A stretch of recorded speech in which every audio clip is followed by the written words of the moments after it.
मसीह की मेरे प्यारे भाई और बहनों, प्रभु यीशु मसीह के मधुर नाम में आप सबको नमस्कार। आज का वचन आपके लिए है मत्ती रचित सुसमाचार उसका 5वां अध्याय उसका 6ठा वचन, जो इस प्रकार से कहता है, धन है वे जो धार्मिकता के भूखे और प्यासे हैं, क्योंकि वे तृप्त किए जाएंगे। ये वचन यीशु के पहाड़ी उपदेश का एक हिस्सा है। जब प्रभु यीशु मसीह पहाड़ में उपदेश दे रहे थे तो उन्होंने बहुत सारे बातों को लेके अधन्य कहते हुए कई सारी बातों को वहाँ शेयर किया, बांटा। उनमें से एक वचन ये भी उन्होंने कहा कि धन है वे जो धार्मिकता के भूखे और प्यासे हैं, क्योंकि वे तृप्त किए जाएंगे। आज हमें अपने जीवन को जांचना है और ये सवाल हमसे पूछना है कि क्या हम सच में परमेश्वर के धार्मिकता के भूखे और प्यासे हैं। अब आप सोचेंगे कि हमें धार्मिकता का भूखा और प्यासा क्यों होना है। जिंदगी में बहुत सारी ऐसी बातें हैं जिनके लिए हम प्रार्थना कर रहे हैं, जिन बातों के लिए हम इंतजार कर रहे हैं, हम वो चाहते हैं। We don't want to be so righteous, we don't want to just run after being holy and all. लेकिन इसके पीछे एक बहुत बड़ा भेद है, ठीक है। अगर आप सच में अपने इस जीवन में रहकर परमेश्वर की सारी आशीषों को देखना चाहते हैं, अगर आप चाहते हैं कि आपका जीवन सफल हो, आपके जीवन में प्रभु यीशु की बहुतायत की आशीषें हो, तो सबसे पहले आपको प्रभु यीशु को ढूंढना है ना। प्रभु यीशु के धार्मिकता के, है ना, प्रभु यीशु का वचन कहता है कि उसकी धार्मिकता के खोजी बनना है। जब आप उसके धार्मिकता के खोजी बनेंगे, आप भूखे और प्यासे रहेंगे। आप होंगे दाऊद के समान, है ना। आप दाऊद के समान इस प्रकार से कहेंगे। दाऊद भजन संहिता 63 के 1 वचन में इस प्रकार से कहता है, हे परमेश्वर, तू मेरा परमेश्वर है, मैं तुझे यत्न से ढूंढूंगा, है ना। यत्न जो वर्ड है, that means I will know search of you with great efforts, है ना। मैं बहुत प्रयासों से प्रभु मैं तुझे ढूंढूंगा, कहता है। और कहता मैं तुझे यत्न से ढूंढूंगा, ढूंढता हूँ, मैं तेरा प्यासा हूँ, है ना। वो कहता है कि lord I am thirsty for you, I want to have you in life, है ना। हम पढ़ेंगे बाइबल में जब सामरी स्त्री के से यीशु मसीह मिलते हैं और वो कुआं में पानी भरने के लिए आती है, तो यीशु मसीह उससे कहते हैं, अगर तू जानती कि मैं कौन हूँ तो तू मुझे, है ना, मुझसे जल मांगती, है ना, आत्मिक जल मांग कर मैं तुझे देता और तू फिर कभी प्यासी नहीं होती। उसने भी सोचा ये कौन सा जल है, but really it has a great meaning. जब हम प्रभु यीशु मसीह के भूखे और प्यासे हैं, जैसे कि वचन कहता है, हे दाऊद का वचन कहता है भजन संहिता 63:1 में, हे परमेश्वर, तू मेरा परमेश्वर है, मैं तुझे यत्न से ढूंढता हूँ, मैं तेरा प्यासा हूँ, मेरा सारा प्राण तेरा अभिलाषी है, इस सूखी और निर्जल भूमि पर जहाँ जल नहीं है। कहता है लाइक डेजर्ट, है ना, लाइक जहाँ मरुभूमि जल के लिए प्यासी होती है, उसी प्रकार कहता दाऊद कि मैं तेरे लिए प्यासा हूँ परमेश्वर। और इसी प्रकार से, है ना, हमें उसके लिए प्यासा होना है, उसके धर्म और राज्य के लिए प्यासा होना है, उसकी खोज में लगे रहना है, उसके वचन को पढ़ना है, उसके साथ समय बिताना है, उससे प्रार्थना करना, उससे बातें करना है। और जब हम ऐसा करेंगे तो क्या कहता है वचन, धन है जो धार्मिकता के भूखे और प्यासे हैं, वे क्या किए जाएंगे, तृप्त किए जाएंगे। आपको लगेगा कि हमें सिर्फ आत्मिक आशीषें ही नहीं चाहिए, हमें तो बहुत सारी और आशीषें भी संसार में रहकर चाहिए होंगी।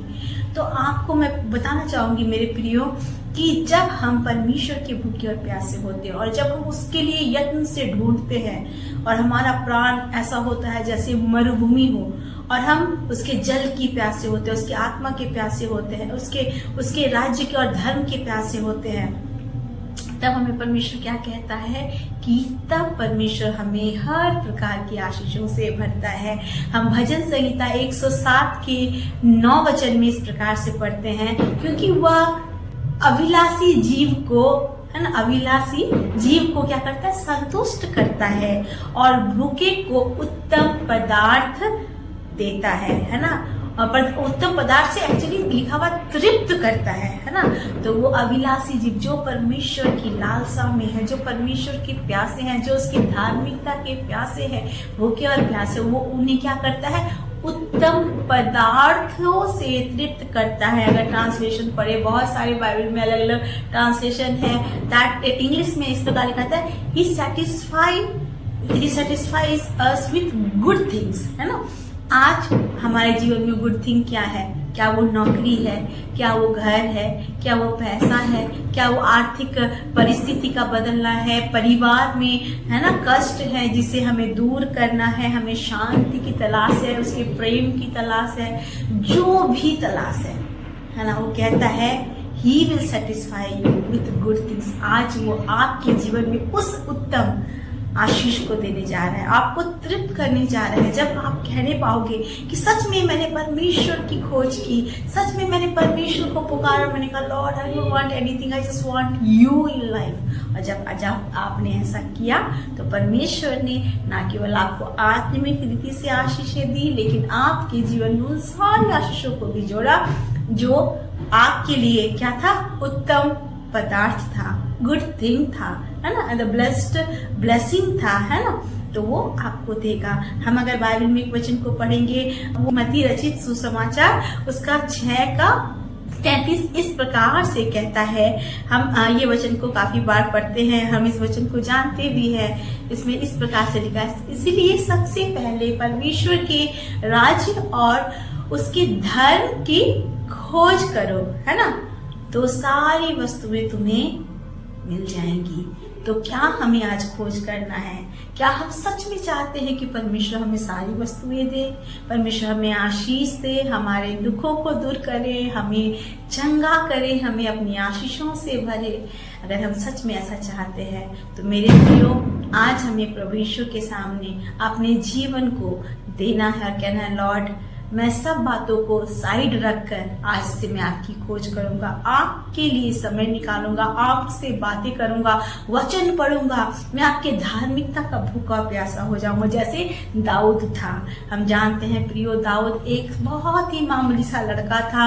इवन जब उसके भाइयों को अगर हम देखते हैं बाइबल में, तो वो बहुत टैलेंटेड थे, देवर एजुकेटेड, देवर हैंडसम, लंबे चौड़े, स्मार्ट थे। जब परमेश्वर ने अपने भविष्यवक्ता को उनके घर पे भेजा कि ईशे के पुत्र में से एक को इजराइल का राजा करके नियुक्त करना और उसे क्या करना, तेल डालकर उसका अभिषेक करना, तो हम जानते हैं कि वहां पे दाऊद मौजूद नहीं था, क्योंकि ईशे जो दाऊद का पिता था उसने इस बात को अच्छी रीति से समझा था कि मेरा बेटा दाऊद तो बेकार है, वो तो छोटा है, वो तो चरवाहा है, उसको कौन पूछेगा, उसको तो 100% God will not select someone who is rejected in every way.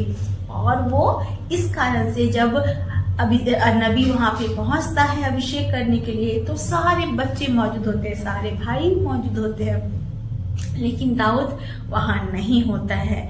फिर शमूएल पूछता है, क्या कोई और है जिसकी मैं इंतजार करूं?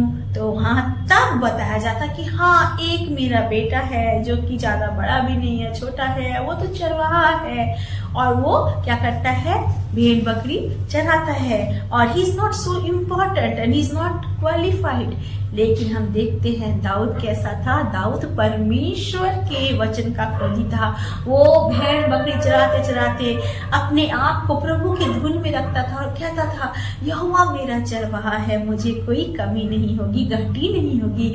और वो विश्वास से ये भी कहता है कि तू मेरे लिए शत्रुओं के सामने मेज बिछाएगा, मेरा कटोरा उमड़ेगा। आपको मैं बताना चाहूंगी मेरे प्रियो, उन दिनों में जब राजा युद्ध करने के लिए जाते थे, तो जब युद्ध खत्म होता था और राजा जीत के आता था, तो शत्रुओं के सामने एक बड़ा भोज रखा जाता था, है ना। It was like a great feast और फेस्टिवल और सेलिब्रेशन टाइम फॉर एवरीवन। और उन दिनों में सबके सामने मेज बिछता था। और सोचो, जिसके कटोरे में दाख मधु ज्यादा उमड़े तो उसके लिए क्या था, आदर था और मान था। दाऊद जब एक छोटा सा बच्चा था तभी उसने कॉन्फिडेंस से कहा था, जब उसे कोई नहीं पूछता था कि तू मुझे मेरे शत्रु के सामने, है ना, मेज बिछाएगा, मेरा बिछाएगा और मेरा कटोरा उमड़ेगा।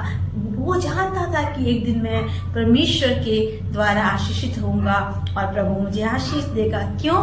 क्योंकि वो उसके धर्म का भूखा और प्यासा था। ऐसा वचन में वो कहता है, हे मेरे परमेश्वर, हे मेरे परमेश्वर, मैं तुझे यत्न से ढूंढता हूँ।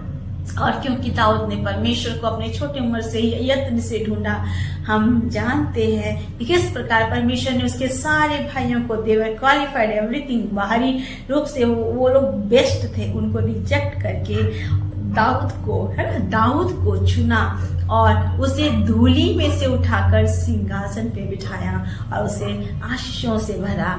मेरे प्रियो, आज मैं आपको ये बताना चाहती हूँ कि सच में जब आप भी दाऊद के समान प्रभु यीशु के वचन का पालन करेंगे, जो कहता है धन है जो मेरे धर्म के भूखे और प्यासे हैं, वे क्या होंगे, वो तृप्त किए जाएंगे। याद करना, जब आप परमेश्वर के धर्म के भूखे और प्यासे होते हैं, जब प्रभु के प्यासे होते हैं, उनके उसके लिए कुछ भी करने के लिए तैयार होते हैं, यत्न से आप उसे ढूंढते हैं, तो परमेश्वर ना केवल आपको आत्मिक आशीषें देता है, लेकिन वो आपको दुनिया की सारी आशीषों को देके जो भी आपके लिए जरूरत है उसे पूरा करता है।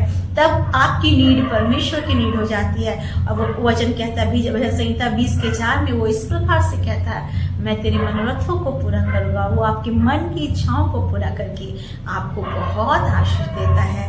आज आपको भी दुनिया की सारी बातों को, अपने दुख को, तकलीफ को, सारी बातों को एक तरफ करके प्रभु के पास बैठना है और कहना है, प्रभु I really want to have all this blessing, I want to have your hand upon me. मैं भी चाहता हूँ कि आप मेरे लिए शत्रुओं के सामने मेज बिछाएं, है ना, और मेरा भी कटोरा उमड़े। निश्चय आपकी करुणा और भलाई मेरे जीवन में भी साथ साथ बनी रहे। इसलिए परमेश्वर, मैं चाहता हूँ कि मैं तेरी खोज करूँ, मैं तुझे पा लूँ। और जब आप ऐसी प्रार्थना करके परमेश्वर की खोज में लग जाएंगे, मेरे प्रियो, परमेश्वर आपके लिए उतर के आएगा और वो आपको आशीषों से भर देगा। वो आपके आंसुओं को पोंछेगा, आपको भी जीत दिलाएगा और आप भी दाऊद के समान कहने पाएंगे कि सच में परमेश्वर ने मुझे आशीष दिया है। क्योंकि वचन साफ रीति से कहता है, दाऊद कहता है, निश्चय करुणा और भलाई मेरे साथ साथ बनी रहेगी, जीवन भर मेरे साथ साथ बनी रहेगी। इसलिए मेरे प्रियो, इस वचन के अनुसार, है ना, मत्ती के, है ना, इस वचन के अनुसार, जो इस मत्ती के 5:6 के वचन के अनुसार परमेश्वर की धार्मिकता के प्यासे हो जाए, भूखे हो जाए और अपनी सारी विनतियों को प्रभु के सामने रख दें और कहे, लॉर्ड आप मुझे जानते हो, मैं जानता हूँ परमेश्वर, जब मैं तुझे ढूंढूंगा तू मेरे खोज में आएगा और तू मुझे आशीष देगा। तब आप उस वचन के आधार पे जो कहता है, इसलिए सबसे पहले परमेश्वर के राज और धन की खोज करो तो सारी वस्तुएं तुम्हें मिल जाएंगी। आप भी अपने जीवन में उन सारी वस्तुओं को पाएंगे जिसकी उम्मीद, कल्पना आपने कभी नहीं की है। मैं विश्वास करती हूँ कि आज से आप लोग अपने जीवन में प्रभु को पहला स्थान देंगे, उसको ढूंढेंगे, उसके पीछे चलेंगे और उसके द्वारा अपने जीवन की सबसे बड़ी आशीषों को, जो आपने कभी सोचा भी नहीं होगा कि आपकी लाइफ में ऐसा कुछ होगा, जरूर पाएंगे। वो आपको उठाएगा, आपके आंसुओं को पोंछेगा, आपके शत्रु के, है ना, मुंह को काला करेगा और आपको ऐसा उठाएगा कि लोग आपको देख के बोलेंगे, रियली ये परमेश्वर के जन है और इन्हें परमेश्वर ने चुना है और इन्हें परमेश्वर ने आशीष दी है। Hallelujah, praise the Lord. आइए हम प्रार्थना करते हैं और परमेश्वर के सामने अपने जीवन को समर्पित करते हुए ये कहते हैं कि प्रभु हेल्प मी, है ना, परमेश्वर मेरी मदद कर कि मैं भी तेरे धर्म के भूखा और प्यासा होके आशीषों को पा सकूं। Hallelujah, praise the Lord. अनुग्रहकारी महान परमेश्वर पिता, मैं धन्यवाद करती सुंदर वचन के लिए जो आपने दिया परमेश्वर पिता। सच में प्रभु, कई बार हम अपने जीवन की चिंताओं में इतने फंस जाते हैं पिता, की चिंता करते करते प्रभु हमारा जीवन खत्म हो जाता है और हम सारी आशीषों से वंचित हो जाते हैं परमेश्वर पिता। आज हम ऐसा ना हो पिता परमेश्वर, आज हम अपने आप को बदल दे परमेश्वर पिता, हमारा जीवन बदल जाए, हमारा फोकस बदल जाए और हम आपके वचन के अनुसार आपके धर्म और राज्य की खोज में लग जाए। हम आपकी धार्मिकता के भूखे और प्यासे बन जाए प्रभु। जब हम आपके धार्मिकता के भूखे और प्यासे बन जाएंगे, हमें बार बार आपको बताने की जरूरत नहीं होगी कि प्रभु मेरी जरूरत को पूरा कर, मेरे दुख को दूर कर। आप स्वयं हमारे लिए काम करेंगे परमेश्वर पिता और हमें सब प्रकार के उत्तम पदार्थ से, उत्तम आशीषों से भर देंगे परमेश्वर पिता। क्योंकि आपका वचन कहता है कि आकाश और पृथ्वी टल जाएंगे लेकिन आपका वचन का एकमात्र बिंदु भी नहीं टलेगा। So whatever you have said Lord, it will come to pass. Help us to follow you, help us to love you, help us to seek you Lord Jesus. अब्बा, जब हम दाऊद के समान आपको ढूंढेंगे तो निश्चय आशीष पाएंगे। अगर कोई भाई बहन यहाँ पे आज प्रार्थना को सुन रहा है और जितने सब्सक्राइबर्स हैं पिता, जो भी प्रार्थना को सुन रहे हैं परमेश्वर, मैं सबके लिए की प्रार्थना करूंगी, उनको सहायता कर प्रभु कि वो आपके खोजी बन जाए परमेश्वर पिता, आपके धर्म के प्रभु खोजी बन जाए प्रभु, आपके राज्य के खोजी बन जाए परमेश्वर पिता। जब वो आपके राज्य के खोजी बन जाएंगे, जब वो आपके खोजी बन जाएंगे, आपको ढूंढने लगेंगे, वो अपने जीवन में सारी आशीषों को पाएंगे, उनका दुख दूर हो जाएगा, उनकी गवाहियां बढ़ जाएगी परमेश्वर पिता, वो आशीषों को पा लेंगे परमेश्वर पिता, उनके अंधकार जीवन में आपकी रोशनी चमक जाएगी और वो भी कह नहीं पाएंगे दाऊद के समान, निश्चय करुणा और भलाई सदा जीवन भर मेरे साथ साथ बनी रहेगी और मैं यहोवा के धाम में सदा वास करूंगा। पिता, मैं विश्वास करती हूँ इस वचन के द्वारा अपने हर एक को आशीष दी, हर एक के जीवन को बदला। इस 2025 के प्रभु पहले महीने में प्रभु आपने सब पर अनुग्रह किया कि वो आपसे आशीष को प्राप्त करने के लिए अपने आप को आपको दे दें और जब वो अपने आप को आपको देंगे परमेश्वर, and they will give themselves to you, और सेक्रीफाइस करेंगे अपने समय को आपके लिए परमेश्वर पिता, आपके साथ समय बिताएंगे, आपके खोजी बनेंगे, वो निश्चय परमेश्वर पिता आपके द्वारा तृप्त होंगे। धन्यवाद करते हैं, आपने हर एक दुखी को आनंदित किया, आंसू को पोंछा, जरूरतमंद की जरूरतों को पूरा किया, बीमारों को चंगा किया परमेश्वर पिता, हर एक परिवार में अपनी आशीषों को उंडेला, अनुग्रह को भरा परमेश्वर पिता, दया से आपने हर एक को परमेश्वर पिता बदला। आपका धन्यवाद परमेश्वर पिता। जैसा आपको वचन कहता है हर बात में, है ना, हर बात में धन्यवाद किया करो परमेश्वर। हम धन्यवाद करते हैं और अपनी सारी चिंताओं को, अपने प्रियजनों की चिंताओं को पिता, जितने इस प्रार्थना को सुन रहे हैं उन सब की चिंताओं को, बोझ को आपके ऊपर डाल देते हैं, क्योंकि आप हमारे बोझ को उठाते हैं परमेश्वर पिता। आप हर एक को आशीष देना और अपने आनंद और शांति से भरना। धन्यवाद प्रभु, धन्यवाद, अपनी प्रार्थना सुना और हर एक को छुआ आशीषों से भरा। यीशु के नाम से मांगते हैं, आमीन आमीन। Praise the Lord. परमेश्वर आप सबको आशीष दे। जय मसीह।